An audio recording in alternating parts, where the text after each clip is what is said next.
ព្រឹត្តិការណ៍ការប្រកួតកីឡា Pickleball ពានរង្វាន់ ST Market ដែលកម្ពុជាទទួលធ្វើជាម្ចាស់ផ្ទះលើកដំបូងទទួលស្វាគមន៍កីឡាករកីឡាការិនីអន្តរជាតិប្រមាណជាង20ប្រទេសនៅជុំវិញពិភពលោកដោយមានទាំងកីឡាករកីឡាការិនីលំដាប់អាជីពពិភពលោកចូលរួមជាច្រើនរូបផងដែរឯកឧត្តមលីមហួននីតាប្រធានសហព័ន្ធកីឡា Pickleball កម្ពុជាបានមានប្រសាសន៍ថាកត្តាដែលជំរុញឲ្យសហព័ន្ធកីឡា Pickleball កម្ពុជាឈានទៅដល់ការបង្កើតការប្រកួតកម្រិតអន្តរជាតិមួយនេះនៅលើទឹកដីកម្ពុជាដោយសារតែប្រភេទកីឡាមួយនេះជាប្រភេទកីឡាដែលមានសហគមន៍និងទាក់ទាញខ្លាំងលើភ្ញៀវទេសចរអន្តរជាតិដែលចំណេញខ្លាំងលើវិស័យទេសចរកម្ពុជាគិតថាវិស័យកីឡានេះជាវិស័យកីឡា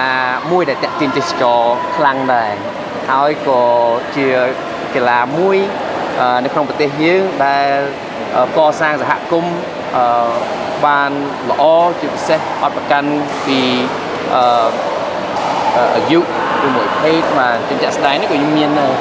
បងប្អូនតូចៗនោះវាអាយុ8ឆ្នាំគាត់មកចូលរួមប្រកួតជាមួយវ័យចាស់ដល់កម្រិត50 60 ឆ្នាំឯណោះបាទនៅក្នុងតារាងតែមួយអញ្ចឹងក៏ខ្ញុំនិយាយសប្បាយចិត្តខ្លាំងណាស់ដែរដែលប្រកាស tournament របស់យើងនេះបានដំណើរការទៅចាប់ថាល្អប្រសើរ